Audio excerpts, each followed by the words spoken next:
potencialidades e estratégias de cultivo do umbuzeiro no semiárido nordestino. Antes de falar da cultura do umbuzeiro, vamos relembrar um pouquinho sobre o que é o nosso semiárido nordestino.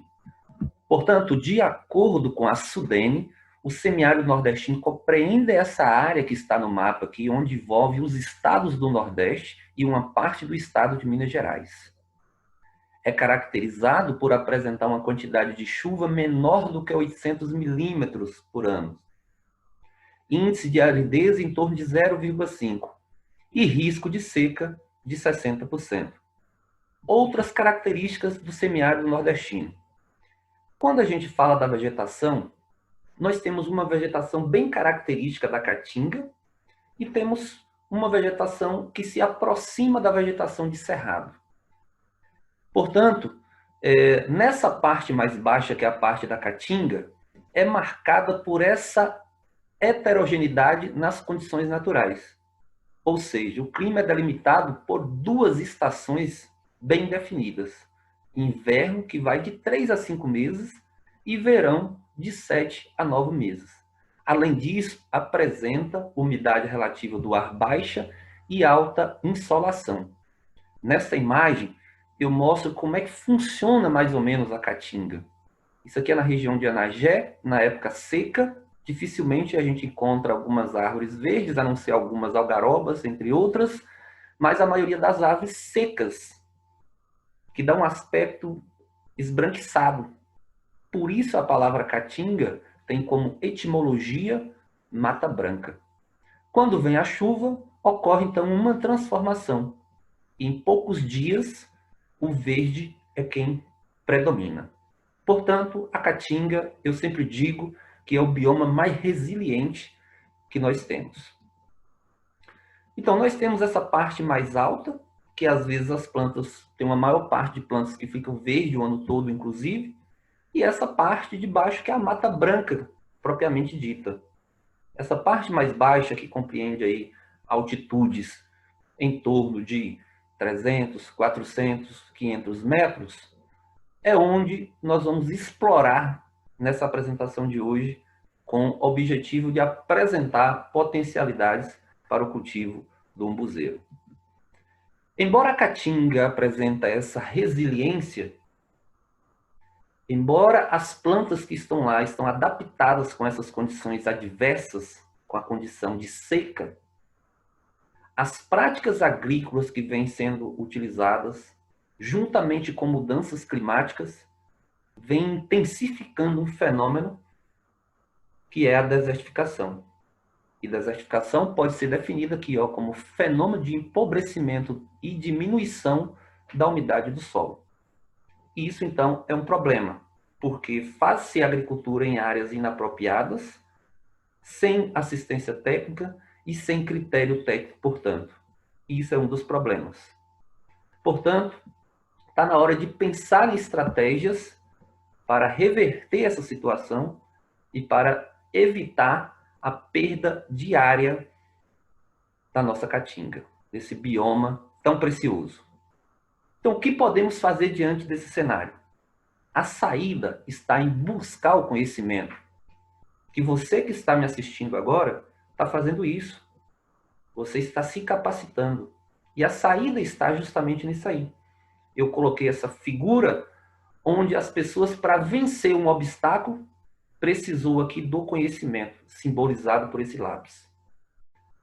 Portanto, em síntese, eu digo o seguinte: a saída está em pesquisar, analisar e implementar estratégias de convivência com o semiárido.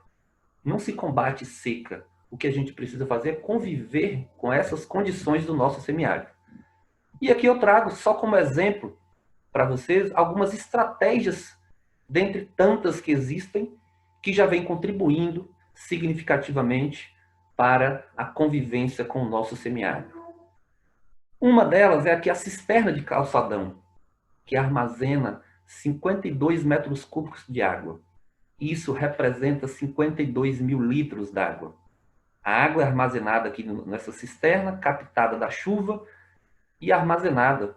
Essa água, dentre outras finalidades, pode ser utilizada para essa outra tecnologia, que é o quintal produtivo. Nesse quintal produtivo, os canteiros são feitos com uma lona embaixo para evitar a perda por infiltração e usa-se um sombrite para reduzir a evaporação da água. Portanto, você consegue fazer uma economia significativa de água usando essas estratégias. Olha a importância de se usar estratégias de convivência com semiárido. Permite ter água e permite ter alimentos saudáveis no quintal da minha casa, no fundo da minha casa.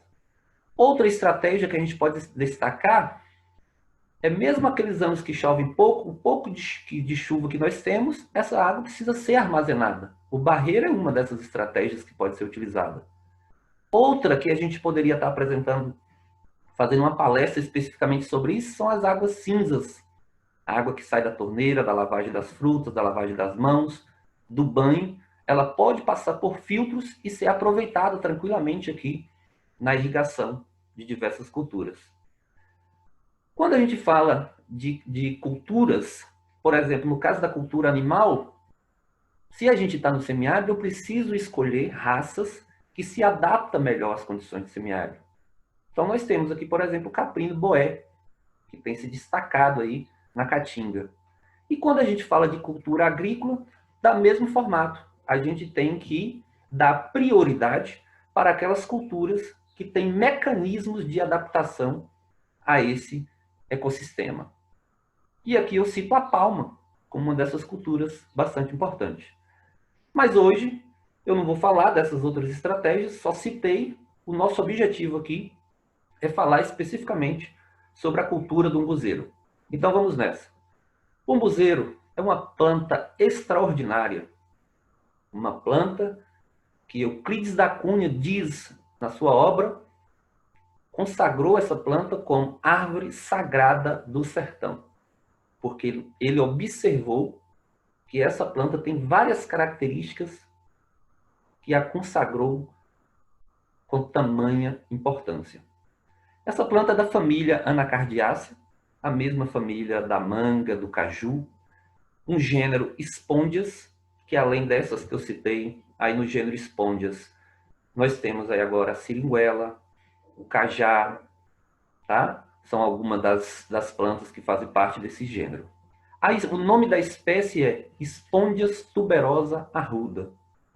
Porte arbóreo de aproximadamente 7 metros de altura e copa de até 12 metros de diâmetro. Então, é essa planta magnífica que tem esse formato de guarda-chuva.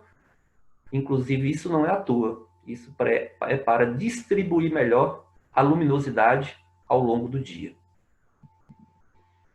Características ainda dessa planta. Fruto.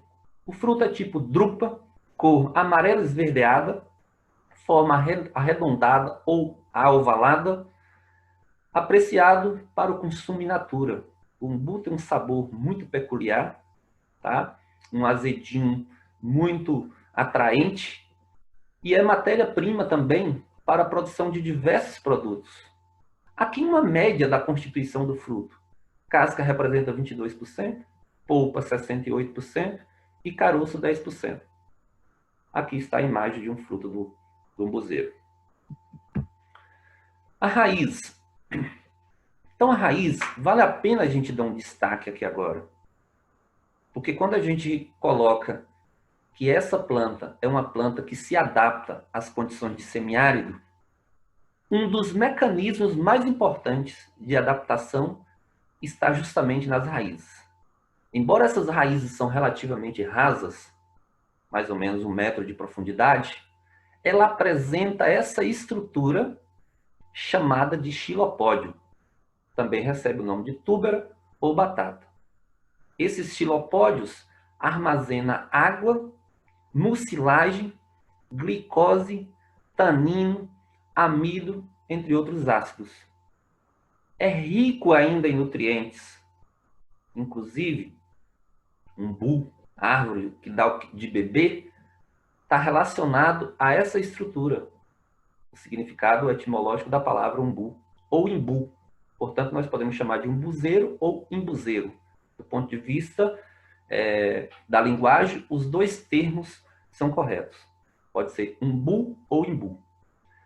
E essa estrutura armazena água que faz com que a planta vai florescer no próximo ciclo, mesmo se tiver em período de seca, se tiver sem chover. Alguns resultados de pesquisa mostrou que encontrou-se até 3.000 quilogramas de xilopódios por planta. A água e os nutrientes que estão presentes nesses xilopódios, historiadores relatam que matava a sede de vaqueiros, entre outros, cabras nordestinos. É uma planta caducifólia. Esse fator constitui uma outra característica que faz com que essa planta resista à seca, que ela conviva com a seca. Então as plantas perdem as folhas para não perder água. Porque nas folhas dos vegetais nós temos pequenos furos, pequenas aberturas chamadas de estômatos. Que quando a planta abre esses estômatos para obter dióxido de carbono, ela libera oxigênio e libera também água. Então perde água num processo que nós chamamos de evapotranspiração. Como no semiárido nós citamos anteriormente que a umidade relativa do ar é baixa e tem alta insolação, a evapotranspiração diária é muito maior. Significa que uma planta tende a perder mais água. E aí, como estratégia para não perder água, o que um buzeiro faz? Perde suas folhas. Se ele perde as folhas, ele evita essa perda de água para a atmosfera. Ou seja, aquela água que está presente aqui no xilopódio vai ficar, de fato, guardada para um próximo ciclo. Outra característica interessante do umbuzeiro, conforme nós já citamos, conforme já foi citado, que devido à presença desses xilopódios, a planta floresce mesmo em condições do solo seco. Essa imagem comprova o que eu estou dizendo. Essa fotografia eu fiz em 2019, na região de Petrolina, Pernambuco. Portanto, aqui vocês veem esses pontos brancos, que são justamente flores, sem nenhuma folha na planta. Então, primeiro ela floresce, para depois vir as folhas. Aqui vale destacar que a abertura das flores ocorre entre 0 e 4 horas da manhã. E eu gostaria de chamar a atenção aqui também para um fato. Essas flores precisam ser polinizadas para gerar fruto. E eu relembro que polinização é um processo no qual os grãos de pólen de uma flor vai polinizar o estigma, a parte feminina da flor. Os grãos de pólen que estão na antera precisam polinizar o estigma. Algumas plantas fazem autopolinização, mas no caso do umbuzeiro, a polinização é cruzada. Ou seja, eu preciso de polinizadores. Neste caso aqui, os polinizadores são geralmente insetos, vespas, abelhas, coleópteros. Isso significa dizer que plantar um umbuzeiro precisa ter uma harmonia com o ecossistema, com o ambiente. Bom, como eu falei agora em plantar, então eu vou citar aqui algumas razões para se cultivar umbu, para cultivar um umbuzeiro. Então vamos ver aqui quais razões que eu vou chamar a atenção. A primeira dela é que é uma planta exclusiva da caatinga. E ainda, embora nós temos uma população enorme de plantas de umbuzeiro, principalmente na Bahia, essa planta corre risco de extinção. Por quê? Muitos fazendeiros, muitos agricultores vêm derrubando essa planta, que é símbolo do sertão, que é um patrimônio nosso. Muita gente vem derrubando, seja para fazer agricultura, ou em algumas situações até para evitar que as pessoas pulem a sua cerca para ir colher esses frutos. Infelizmente isso acontece. Portanto, o primeiro motivo para a gente plantar ou para preservar as plantas que nós temos é justamente esse fato dela ser exclusiva nossa. ela não está na caatinga por acaso. Ela está aqui porque ela tem potencialidades. E o que a gente precisa é pesquisar, entender mais o seu funcionamento para explorar de forma consciente todas essas potencialidades. Então, esse é o primeiro motivo. É uma planta exclusiva nossa, precisamos preservá-la. E quando a gente fala aqui ainda na questão da preservação, veja bem, a Bahia tem provavelmente a maior quantidade de plantas de umbuzeiro e também a maior densidade. Municípios aqui como Manuel Vitorino, próprio Anagé, se destacam nesse quesito. E aqui eu gostaria de chamar a atenção para a produção de frutos de umbu nativo. Aqui a gente não está falando ainda de umbu gigante. Veja bem que a Bahia se destaca. Eu vou pegar aqui o último ano, 2013, quando nós tivemos uma produção de 7.559 toneladas. Destes, a Bahia produziu 6.601 toneladas. Então, a Bahia se destaca. Então, nós temos aí uma árvore endêmica nossa, nós temos que preservá-la e nós temos que aproveitar esse potencial. E as características climáticas mostram que o estado baiano não significa que não pode ser expandido para os outros estados do Nordeste, inclusive devem ser, mas a Bahia já tem essa aptidão natural para o cultivo do umbuzeiro, porque as plantas nativas já são bem sucedidas aqui, conforme mostra essa tabela. Segundo ponto, apresenta diversas estratégias de adaptação ao clima semiárido. Aqui eu relembro a vocês que eu apresentei. A planta de umbuzeiro, ela tem um xilopódio, ela perde as folhas para evitar a perda de água. Então, olha aqui duas características importantes. Os estômatos dela na parte de baixo da folha. Portanto, essa planta é de fato uma planta sagrada, uma planta adaptada. Então, dois motivos. O primeiro é que é um patrimônio nosso. O segundo é que ela convive bem com a nossa situação, com o clima semiárido. Isso é resiliência. Veja bem, quem não conhece pensa que está morta. E aí, de repente, vem a chuva e ela toda se transforma aqui para uma planta verde, vistosa, mais elegante. Terceiro motivo, o cultivo desta planta pode ser feito no meio da mata, desde que seja aberta uma picada, faça essa abertura aqui, uma abertura um pouco maior, que evite a competição por luz, por nutrientes e por água. Então, enquanto outras plantas para plantar, geralmente o protocolo seguido é desmatar e queimar, para plantar umbuzeiro não necessariamente é preciso fazer isso. Evidentemente que quando a gente pensa em um cultivo mais tecnificado, em um pomar de umbu gigante, talvez seja mais interessante você pegar uma área que você já tem ali de pastagem ou alguma coisa nesse sentido, fazer aquele preparo de solo, que daqui a pouco eu vou falar um pouco mais sobre isso, e plantar. Mas não necessariamente. Ou seja, você pode sim plantar no meio da floresta, tá? Fazendo essas aberturas, e isso, consequentemente, vai manter um maior equilíbrio do ecossistema. Então, esse foi o terceiro motivo. Quarto motivo, permite o cultivo intercalar.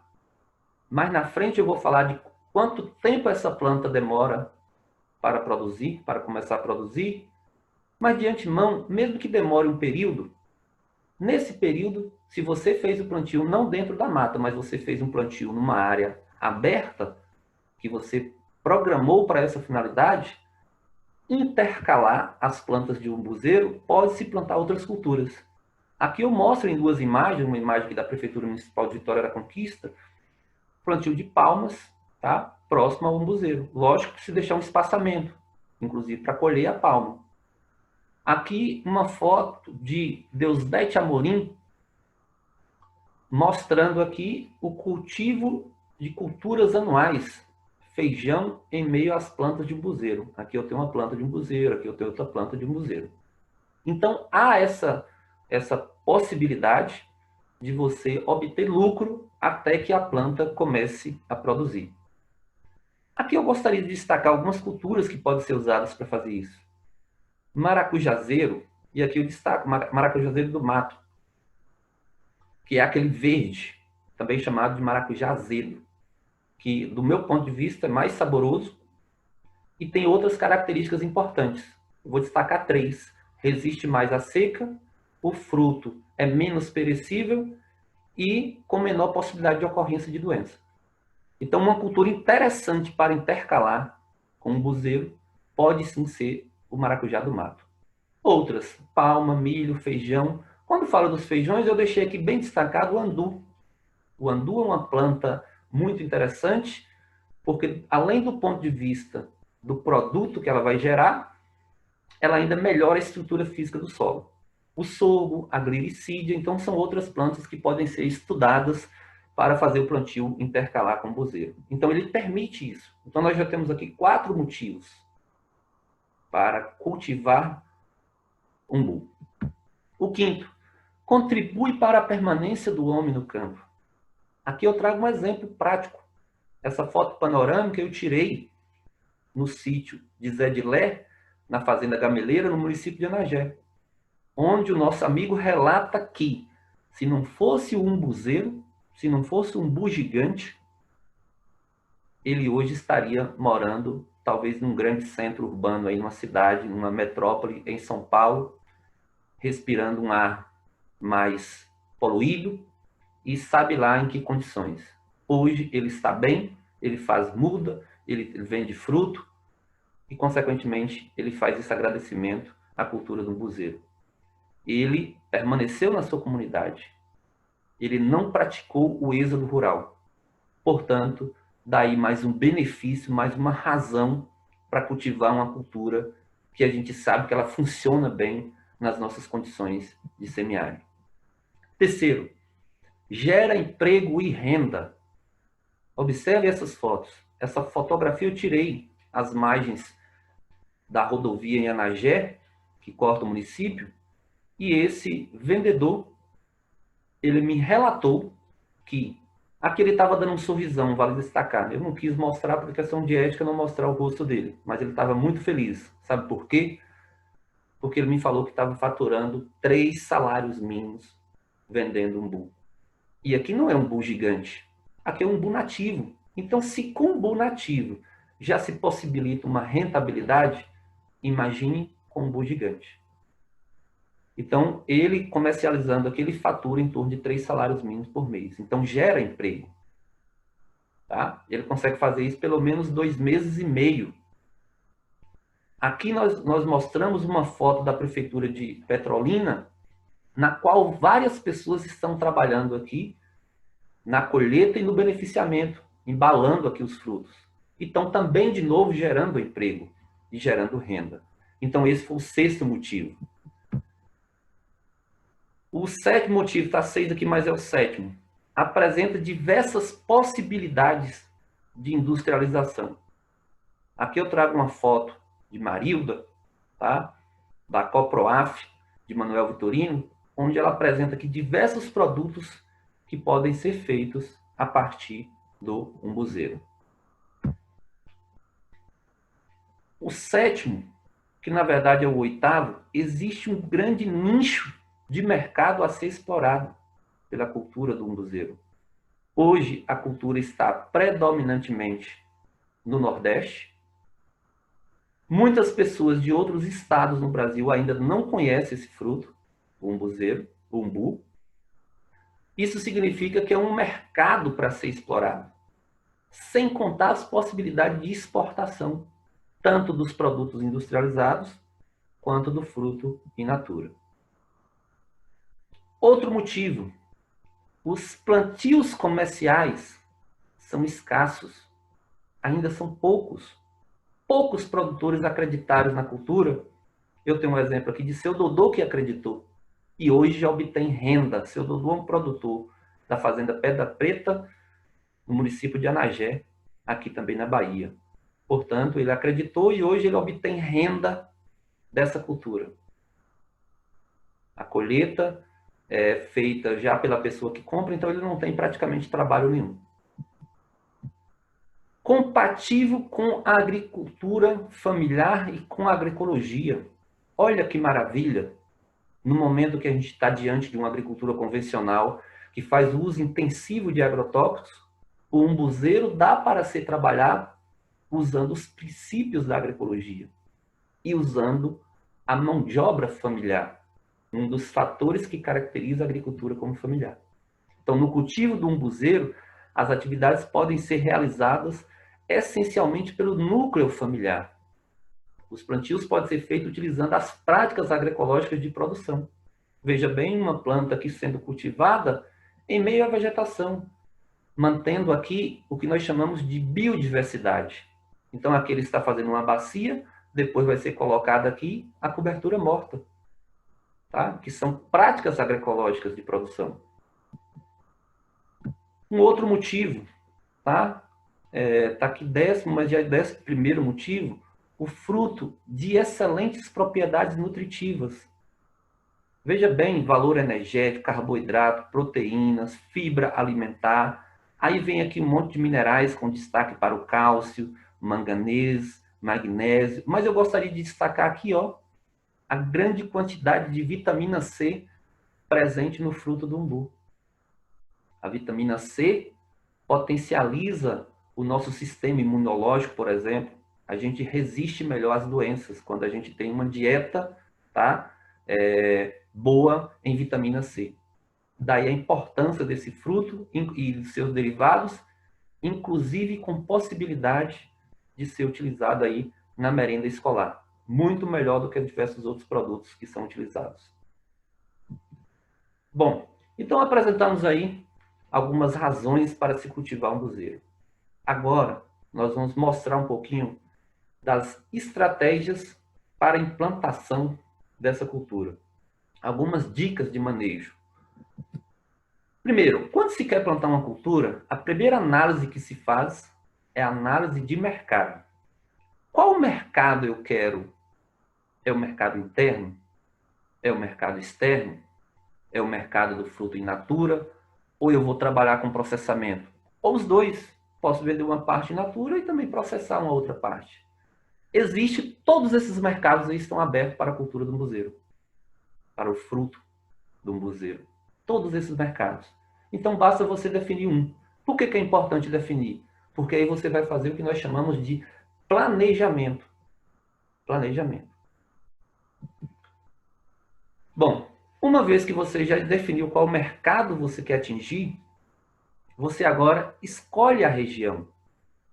E a região ideal para se cultivar umbuzeiro é aquela região que tem plantas nativas. Essa fotografia eu tirei na época da seca, na Caatinga, e observe por que eu coloquei ela aqui. Ela apresenta diversas plantas nativas de umbuzeiro, tá? Que vocês podem olhar aqui, esses pequenos guarda-chuvas aqui são plantas de umbuzeiros. Significa dizer que se eu tenho umbu nativo, a possibilidade do umbu gigante se desenvolver e desenvolver bem, evidentemente que vai ser bem maior. Quando a gente fala na escolha da região, quais os fatores que a gente precisa levar em consideração principalmente? Os fatores climáticos. E quando eu falo de clima, eu estou falando de altitude, pluviosidade, temperatura, umidade relativa do ar, luminosidade e fotoperíodo. Aqui eu gostaria de chamar a atenção para a altitude, que a altitude, eu relembro, é a altura de qualquer ponto na superfície da Terra em relação ao nível do mar. Essa região, por exemplo, aqui está em torno de 400 metros do nível do mar. 400 metros de altitude. E aqui eu tenho um umbu nativo. Então, segundo Neves aqui, a planta requer clima quente, temperatura entre 12 e 38 graus Celsius, ficou aqui sem esse tracinho, umidade relativa do ar entre 30% e 90%, insolação de 2.000 a 3.000 horas-luz ano e 400 milímetros a 800 milímetros de chuva, entre 10 de novembro e fevereiro, podendo se desenvolver em locais com chuvas de até 1.600 milímetros por ano. Lógico que o professor Orlando aqui colocou uma faixa, né? Mas existe a temperatura ótima, existe a umidade relativa ótima. Então, dentro dessa amplitude, existem os pontos ótimos. De certa forma, em síntese, o lugar bom para se plantar umbu é na Caatinga. Se eu estou na Caatinga, ele apresenta essas características, ela apresenta essas características climáticas e, consequentemente, a chance de dar certo vai ser bem maior. Em relação, só voltando aqui, em relação às partes mais altas, precisa-se fazer pesquisas nesse sentido. Competição de espécies, de variedades, tá, de cultivares, nas partes mais altas, para ver qual se adapta melhor. Mas que existe possibilidade, existe. Mas ainda carece de um experimento de competição de variedades ou de acesso de umbuzeiro em partes mais altas. Depois da escolha da área, o próximo passo é escolher a cultivar. Então, qual a cultivar de umbu gigante que se adapta melhor à sua região? De novo, não temos também um experimento de cultivares ou de acessos para comparar a produtividade, as características do fruto, o tamanho do fruto, em nenhuma região. Eu ainda desconheço esse experimento. É uma pesquisa aí que a gente deixa aí no ar para futuros pesquisadores. Bom, quando a gente está falando de umbu gigante, a gente precisa definir o que é umbu gigante. Então, são plantas que apareceram em diversas regiões, por isso o acesso recebe o nome da região, como, por exemplo, lontra, América Dourada, macaúbas, anagé, brumado. Então, são nomes de acessos que retratam também a região onde foram encontrados, que apresentaram frutos com mais de 70 gramas. Então, esse é o critério estabelecido para ser considerado gigante. Mas nós podemos ter fruta aí com 150 gramas, com 200 gramas, ou até mais. Deve-se levar em conta, então, na hora de escolher as que a gente tem, a Embrapa lançou aí algumas cultivares, 4 cultivares. Uma delas é esse acesso aqui à América Dourada, que hoje é cultivar BRS 48. Então, deve-se levar em conta as características da região, tá? Até que as pesquisas com variedades sejam desenvolvidas. Deve-se levar também as características organolépticas do fruto e a produtividade. A dica que eu dou é, se você quer plantar umbu na sua região, investigue se alguém já está cultivando alguma espécie de umbu gigante. Visite-o, tá? Na época da colheita, se possível, prove os frutos, verifique a produtividade.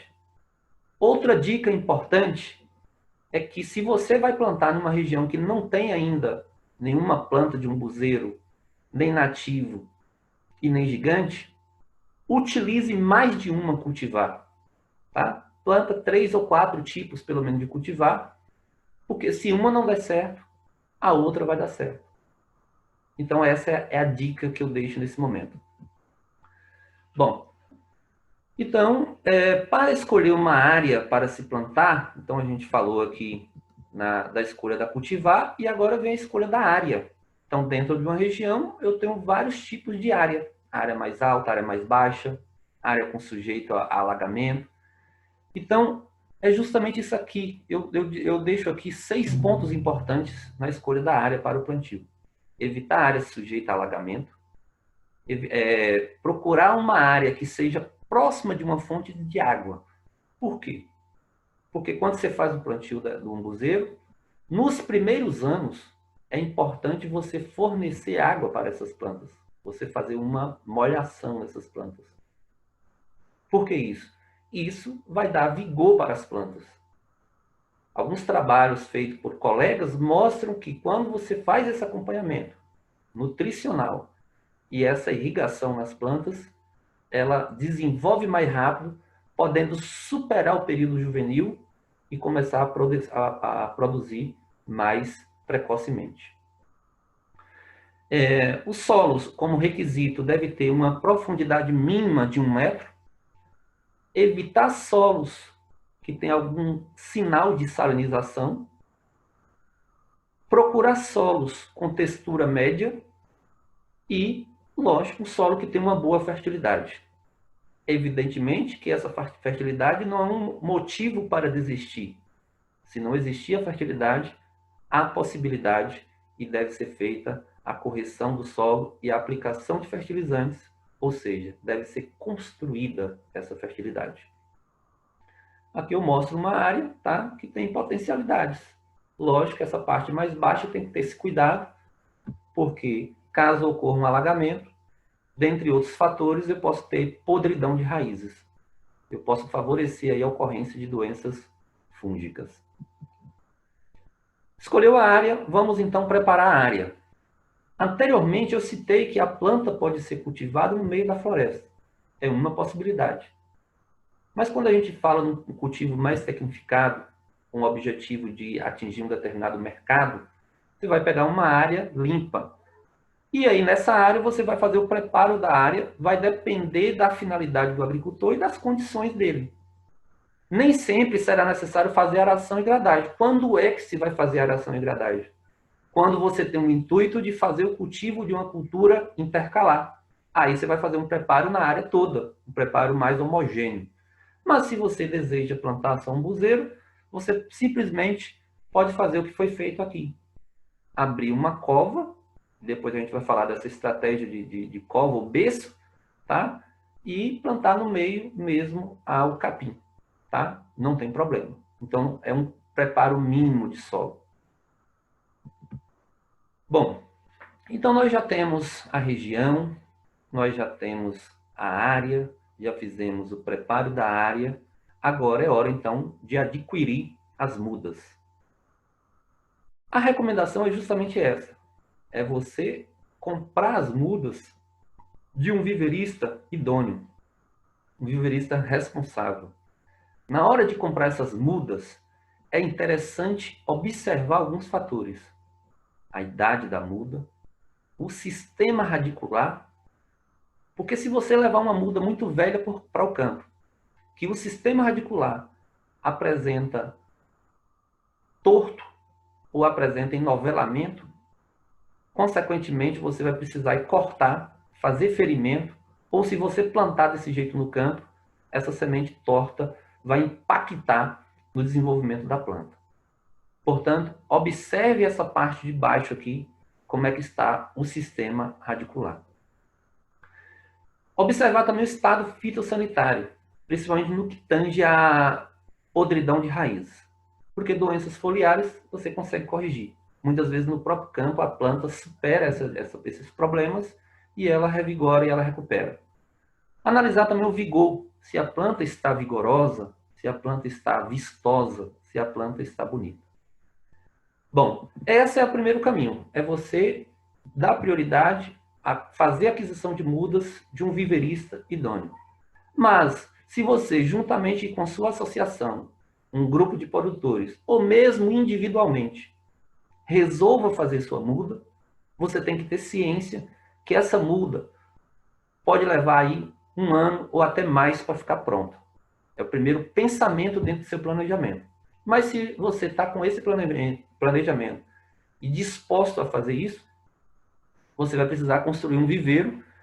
Esse viveiro deve estar num local apropriado, na orientação correta, ou seja, numa área fácil de molhar, numa área fácil de transportar essas mudas quando estiver pronta, ou seja, um acesso facilitado, e num local que não está sujeito a alagamento e nem também receber aqui uma enxurrada. Então, são alguns critérios importantes. Nesse viveiro, você pode usar aqui morões de eucalipto tratado e você vai usar uma tela aqui, um sombrite, que reduz aí em torno de 50% a luminosidade. Por quê? Porque como nós temos temperaturas muito altas e mudas são sensíveis, essas temperaturas altas promovem uma desidratação muito grande nas plantas. E quando você usa esse sombrite e reduz essa insolação, consequentemente, você cria um ambiente mais favorável para o desenvolvimento dessas mudas. Importante ainda, definir a época de semeadura e ela deve estar sincronizada com a época de plantio. E qual a época de plantio? Planta-se geralmente na época chuvosa, para você já aproveitar as águas da chuva. Isso vai variar de região para região. Então é importante fazer essa análise. Preparar o substrato. O substrato é importantíssimo. O substrato que vai estar presente nessa sacola precisa de várias características que vai ser responsável para o desenvolvimento de uma boa muda. E se eu levar uma muda ruim para o campo, o meu cultivo, a minha plantação pode ficar ruim em função da qualidade da muda. E o substrato é fundamental nesse quesito. O substrato deve ter aí uma boa porosidade para armazenar água, deve permitir a drenagem da água, deve ter nutrientes e deve ter uma boa fixação. Porque na hora que eu vou levar para o solo, eu vou abrir essa sacolinha. E o torrão tem que estar formado. Por isso, uma mistura que deu certo no experimento foi essa, tá? Latossólio vermelho-amarelo, oriundo de terra de barranco. Você retira aquela camada de matéria orgânica porque para evitar algumas doenças, alguns micro-organismos de solo que estão presentes. E a muda tem que estar sadia, eu falei isso no slide anterior. Usa-se areia e esterco, nessa proporção aí, 3:1:0,5. Esse substrato ainda pode ser enriquecido com cinza, por exemplo, cinza de osso para fornecer fósforo, cinza de madeira para fornecer predominantemente aí potássio e cálcio. Então é importante caprichar nesse substrato e dar uma estudada boa em substrato. Usar sacolas maiores, tá? É aqui uma das recomendações. Coletar sementes de plantas nativas da região. Daqui a pouco eu vou falar do processo, no próximo slide, do processo de enxertia, e a importância de procurar sementes nativas da região é que a parte de baixo, chamada cavalo, já vai estar adaptado àquele solo, àquela região. Então a tendência é que ela desenvolva melhor. Semear de 3 a 5 sementes em cada sacola. Mas eu vou ter 5 plantas em uma sacola? Não. Quando essa planta crescer e desenvolver, você vai eleger a melhor planta e as outras plantas você vai tirá-las. Ou matar no próprio saquinho. Fazer um corte com uma tesoura e deixar elas lá, porque às vezes no você arrancar, você acaba ferindo o sistema radicular da outra planta, da planta vizinha. Molhar de acordo com as necessidades, fazer o desbasto elegendo a melhor planta que nós falamos, adotar práticas de prevenção contra pragas e doenças. Quando a gente usa esse sombrite, por exemplo, aqui, essa tela pode ser uma tela antiafídica, que evita a presença de afídeos, de pulgões, por exemplo, que além de provocar um dano direto sugando a seiva da planta, ainda pode transmitir doenças, como, por exemplo, as viroses. E fazer, então, a enxertia. E agora eu relembro para vocês o que é enxertia, né? É uma técnica de propagação vegetativa, na qual eu vou ter plantas clones. A parte aérea da planta, se eu tirei os ramos de uma mesma planta, são geneticamente iguais. Então, eu vou pegar essa semente. Aqui vale destacar, geralmente as sementes passadas pelo trato digestivo de animais, caprinos, por exemplo, germinam melhor. Então, e aí, mesmo pegando essas sementes lá de um curral ou de um aprisco, por exemplo, é importante selecioná-las, porque algumas vêm com podridões, tá? Com alguns problemas, e aí você descarta. E então você vai pegar 5 sementes dessa, naquele substrato bem preparado, e colocar nesse saquinho. Essa semente vai nascer, vai desenvolver, e quando eu tiver uma planta com um caule um pouco maior do que a espessura de uma caneta, por exemplo, ou de um lápis, você vai coletar ramos da planta que você quer, seja um acesso aqui, por exemplo, lontra, essa aqui é uma planta de lontra, você vai tirar ramos da mesma espessura para que haja compatibilidade com o cavalo. Então você vai ter a parte de baixo que é o cavalo, a parte de cima que é o cavaleiro. E aí você vai usar uma das técnicas que existem diversas, como por exemplo, fenda cheia, inglês complicado. E aí você vai unir essas duas partes. A parte de cima, um umbu gigante, a parte de baixo, um umbu nativo. E aí pronto. Depois você vai isolar aqui com plástico, colocar uma sacolinha aqui, um saquinho de geladinho, por exemplo, por cima, que permite criar aqui um microclima, evita a desidratação. Então, os garfos de umbu gigante não devem ser muito lignificados nem tenros, e deve ser compatível com o cavalo. Após a enxertia, é necessário cobrir, né, aqui que cobra, com um saquinho para promover o efeito estufa até o pegamento. Aí essa planta aí, a partir daí, vai se desenvolver. Aquelas que não pegar, mas o pegamento é muito bom, tem em torno de 95% de aproveitamento, mas aquelas que não pegar, você descarta. E aí, continuar os cuidados até que essa muda fica pronta para ir para o campo. Beleza. Quando a muda vai para o campo, eu tenho que fazer, então, uma abertura de uma cova ou berço.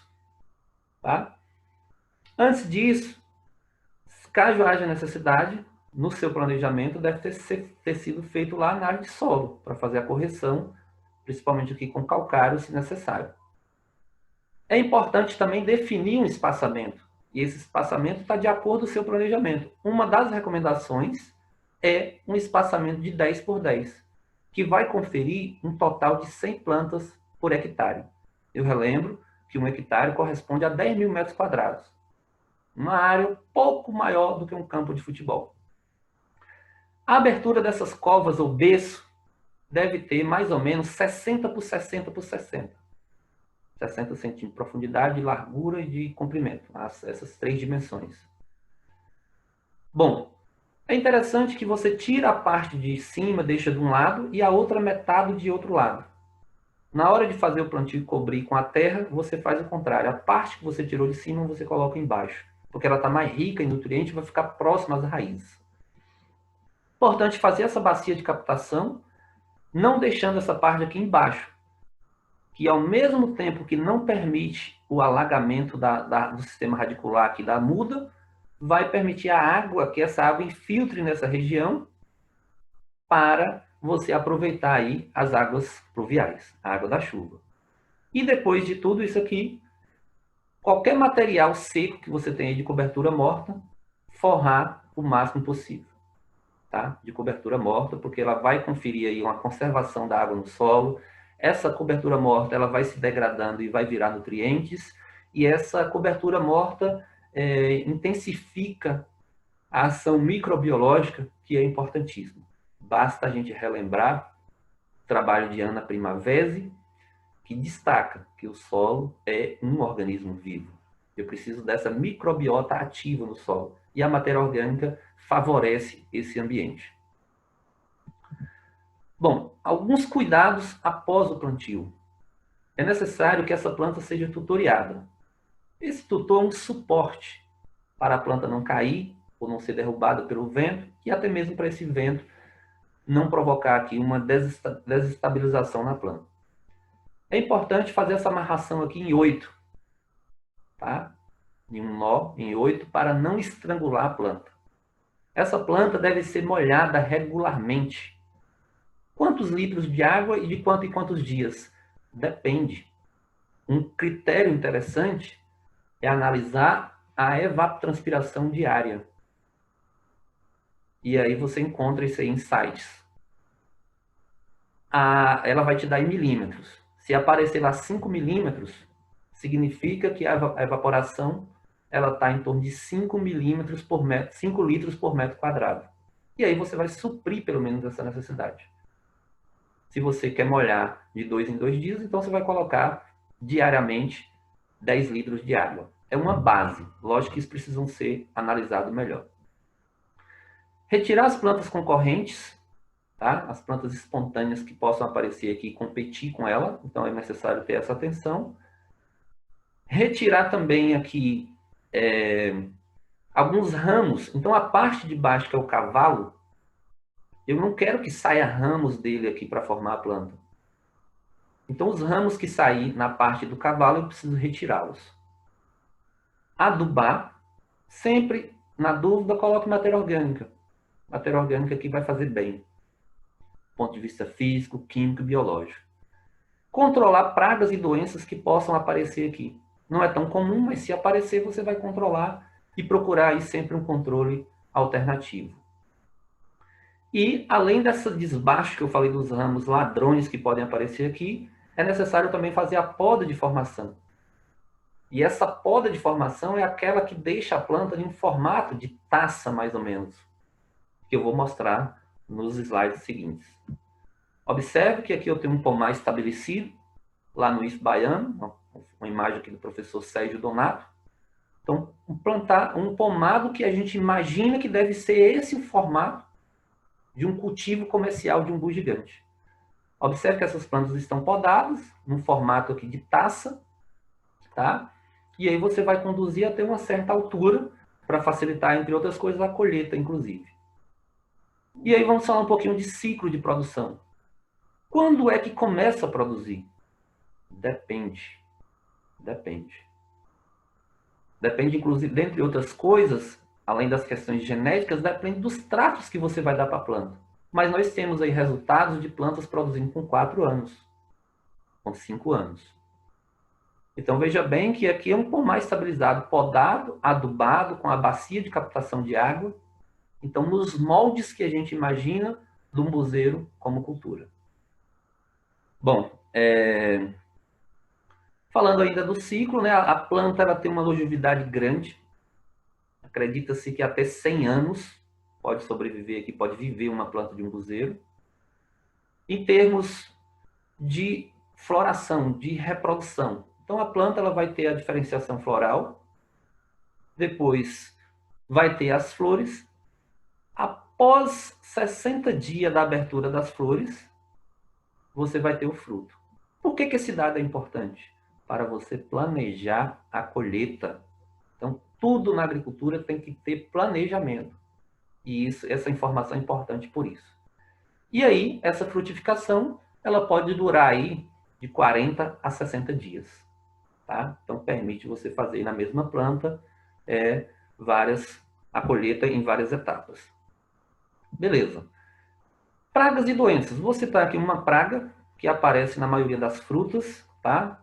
Em outras espôndias, também aí outras anacardiáceas, né? Como a manga, por exemplo, é a mosca das frutas. Temos duas moscas das frutas que atuam fortemente aqui no nosso Nordeste. Uma é essa, que predomina, Anastrefa fraterculus. A outra é a Ceratitis capitata. Essa mosca deposita aí os seus ovos, esses ovos eclodem e aí larvas se desenvolvem no fruto. Então é um problema. Como você pode amenizar esse problema ou controlar essa praga? Fazendo uso de armadilhas. É uma das alternativas. Existem outras. Aí, quando chegar nesse período, basta, se ocorrer essa praga, verificar aí essa possibilidade de usar as armadilhas com suco de fruta, por exemplo. E aqui eu vou citar uma doença provocada aqui então por fungos, tá? Elsinói e esfaceloma espondialis, que provoca a ferrugem no umbuzeiro. Essa imagem aqui é de abemário e está disponível no slide do professor Eduardo Gane. Controle disso aqui. Então tem algumas estratégias de controle, como por exemplo a cauda bordaleza, a cauda sufocal. Então são algumas alternativas de controle dentro aí dos princípios da agricultura orgânica. Insolação no fruto. Muitos consideram um defeito. Eu, particularmente, acho uma qualidade. Então essa concentração de antocianina, que é esse pigmento de cor vermelha, no meu ponto de vista, deixa o fruto, inclusive, mais bonito. Parecendo um pouquinho ali com a maçã, inclusive. Tá? No mundo que a gente está e da propaganda que a gente come com os olhos, isso pode ser um atrativo para conquistar, inclusive, novos consumidores. Colheita. Então, a colheita ela deve ser feita manualmente, onde os frutos serão retirados no que nós chamamos de maturidade fisiológica. E a maturidade fisiológica é quando o fruto acumulou o máximo de reservas possível. E aí ele vai apresentar uma característica comumente chamada de vez. Esses frutos têm que ser colhidos de vez porque eles são climatéricos. Eles vão amadurecer mesmo fora da planta. E além disso, eles são altamente perecíveis. Então você precisa colher de vez para dar tempo de transportar até chegar ao mercado e, consequentemente, ao consumidor. Período de colheita varia. Varia de acordo com a região, varia de acordo com a cultivar. E aqui eu trago 3 exemplos. Brumado, começa em novembro. São os primeiros umbus que chegam aqui na Bahia daquela região. Anagé na parte baixa em dezembro, Anagé na parte alta em fevereiro. Essa imagem, por exemplo, eu fiz em 5/2/2020. Essa aqui é o acesso América Dourada, cultivar BRS 48. Tá? Uma parte mais alta, lá em torno de 600 metros de altitude, na fazenda Pedra Preta. Observe ainda aqui, como a gente relatou, que varia muito. Eu tenho duas plantas enxertadas aqui, com acesso gigante lontra, uma em pleno florescimento e a outra com frutinhos já desenvolvidos. Então comprova que existe essa variabilidade genética das plantas, tá? Mesmo em condições climáticas parecidas. Tudo bem que essa aqui, aparentemente, a gente vê aqui mais escuro, pode ser que recebeu mais água e algum fator desse pode ter influenciado, tá? Então, duas plantas, acesso lontra, nas mesmas condições climáticas, uma em pleno florescimento e outra com pequenos frutos. A planta apresenta essa grande variabilidade. Isso pode ser uma característica favorável, porque eu vou ter uma colheita mais extensa, período de colheita mais extensa, e quando a gente pensa em um plantio de uma área maior, que essa colheita precisa ser programada para comercializar, pode ser uma desvantagem. Então, vai depender de cada tipo de situação. O fato é que ainda precisa de muita pesquisa para compreender melhor esses mecanismos fisiológicos do umbuzeiro. Bom, expectativa de rentabilidade. Vamos imaginar aqui um pomar de umbu gigante com as seguintes características. 1 hectare, 10 mil metros quadrados, espaçamento de 10 por 10, vai me dar um stand de 100 plantas. Produtividade esperada, igual a 136 kg por planta. Pode ser mais, pode ser menos. Eu estou pegando um dado, tá? Já disponibilizado aí pela ciência. Produção igual, então, a 13.600 kg. Vou tirar 3.600 kg que não serviria, talvez, para comercialização in natura e iria ser aproveitado na agroindústria. Porque esse fruto, ele precisa, toda vez que a gente colhe, a gente precisa passar por um processo de seleção, de classificação, e aí a gente aproveitaria aqui em torno de 10.000 kg. Preço médio chegou até a R$ 8,00, a R$ 6,00, tá? Mas eu vou colocar aqui um preço mais baixo, que foi praticado, R$ 3,00 o quilograma de umbu gigante. E aí, consequentemente, se a gente multiplicar, vai dar uma receita bruta aqui de R$ 30.000. Lógico que aquela primeira colheita que eu tiver, eu vou ter que pagar aquele investimento que foi feito lá no início para o plantio, como a compra das mudas, a adubação, os tratos. Mas depois de plantio estabilizado, a despesa é mínima. É a despesa basicamente com a colheita. E aqui eu volto a destacar que essa colheita é feita geralmente pela própria família. E além disso, eu tenho ainda aqueles outros 3.600 kg que pode ser e deve ser aproveitado para o processamento. Para finalizar, alguns desafios que eu enxergo dentro da cultura de umbu. O primeiro é melhorar a comercialização. Naquela imagem anterior, eu mostrei o vendedor comercializando na cestinha, a R$ 3,00 a cestinha. Quando ele traz daquela cestinha e coloca aqui nessa cambuca, o preço sai de 3 e vai para R$ 5,00. Se eu colocar aqui uma etiqueta, uma logomarca, alguma coisa que dê uma garantia, um selo de garantia para o meu produto, eu ainda posso agregar mais valor. Então, um apelo que a gente faz para fortalecer essa comercialização, dar apoio a esses comerciantes, tá? que trabalham com a cultura do umbu. Então, precisamos, é um desafio, melhorar essas estratégias. E ainda, quando a gente fala especificamente do umbu nativo, essa comercialização pode ser ainda muito ampliada. Acredita-se que em torno de 5% de todo umbu nativo é aproveitado. A maior parte se perde lá no campo. Então, precisa de organização nesse sentido. Melhorar aí a comercialização. Fomentar a agroindústria. E aqui eu coloco um texto. É preciso fomentar a agroindústria, pois mesmo cultivando um umbu gigante com o objetivo de vender o fruto in natura, parte da produção não será aproveitada, por apresentar alguns defeitos. Neste caso, a alternativa é utilizar estes frutos para o processamento. Além disso, atualmente, muito pouco é aproveitado da safra de umbu nativo. Neste contexto, o fomento da agroindústria irá fortalecer esta cadeia, gerando emprego e renda. Então, precisamos fomentar também a agroindústria. Além de enxergar esse mercado in natura, fomentar a agroindústria. É um outro desafio. Veja bem, aqui eu tenho um exemplo de caso bem-sucedido, que ocorre lá em Uauá, tá? Então, uma cooperativa, né? Uma cooperativa aqui, tá? Que produz diversos produtos, inclusive a cerveja de umbu. Então, a Coppercook, que faz parte lá dos municípios de Canudo, Uauá e Curaçá, levou esses produtos para São Paulo e foi o maior sucesso lá.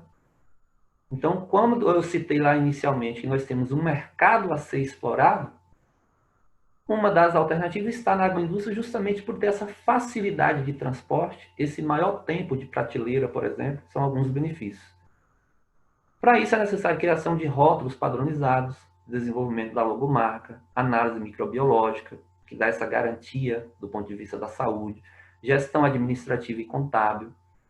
E as consequências são as melhores: conquista de novos mercados, maior tempo de prateleira, facilidade no transporte e o melhor, maior visibilidade ao nosso produto, ao nosso ouro do sertão, nosso ouro verde do sertão. O desafio também está nas pesquisas. Precisamos que as universidades, que as instituições se mobilizem no sentido de desenvolver mais pesquisas para essa cultura. Algumas instituições no Nordeste já vêm fazendo isso aí, e outros estados também, mas precisamos intensificar. Pesquisas que visem encurtar o tempo de viveiro para as mudas, encurtar o tempo para a produção de frutos, melhorar geneticamente o fruto. O que é um fruto ideal? Menos caroço, maior tempo de prateleira, mais resistência ao transporte, talvez ali mais concentração de açúcares, tá? Mais graus BRICS. Produzir na entre-safra, isso seria magnífico, e desenvolver cultivares resistentes à salinidade, poderia colocar aqui também resistente a algum tipo de praga que possa aparecer. Então tá aí a dica para os jovens que estão nos vendo nesse momento, do leque de pesquisas que podem ser desenvolvidas aí com o objetivo dessa cultura. Essa é uma foto de um trabalho desenvolvido no meu mestrado, tá? Essa pesquisa foi realizada com o objetivo de identificar o efeito de um fitorregulador, a giberelina, no crescimento de mudas de umbuzeiro. O resultado pode ser visto lá, essa dissertação está disponível no site do IF Baiano. Como implementar as estratégias que eu acabei de citar? Aqui eu cito dois aspectos importantes. O primeiro é união de produtores. Você é agricultor ou agricultora que está me ouvindo, que está me assistindo nesse momento, mobilize a comunidade. Unam forças, sejam em associação, cooperativas, sindicatos, para que dessa forma fortaleça-se em busca desses objetivos, dessas estratégias que foram citadas. Precisamos também que os órgãos públicos se atentem à implementação de políticas públicas nesse processo, tá? Interdisciplinar que envolve ensino, no sentido de que o ensino do umbuzeiro como cultura seja disponibilizado aí nas instituições públicas, nas universidades, nos cursos técnicos de agropecuária, agroecologia, tá? Dos de meio ambiente. Fomentar também a pesquisa, a gente já citou anteriormente. E aqui está a parte-chave, no que tange a extensão. Não adianta a gente incentivar as pessoas a fazer o plantio de umbu se ele não tiver uma assistência técnica, um acompanhamento. Essa muda precisa de cuidados até começar a sua produção, e esse cuidado precisa ser acompanhado por um técnico. Aqui alguns exemplos de eventos motivacionais que a gente tem feito por aí. Isso aqui é uma palestra que eu fiz no município de Anagé, com o objetivo de sensibilizar as pessoas da importância de preservar essa planta e também de conquistar novos agricultores para fazer plantios de umbu. E aqui um outro evento que nós participamos da organização, no qual o professor Sérgio está fazendo uma palestra. Isso foi na propriedade do amigo Zé de Lé, na Fazenda Gameleira, no município de Anagé. Finalizo agradecendo a quem foi até o final aqui nos assistindo e um brinde à sua presença virtual nesse momento.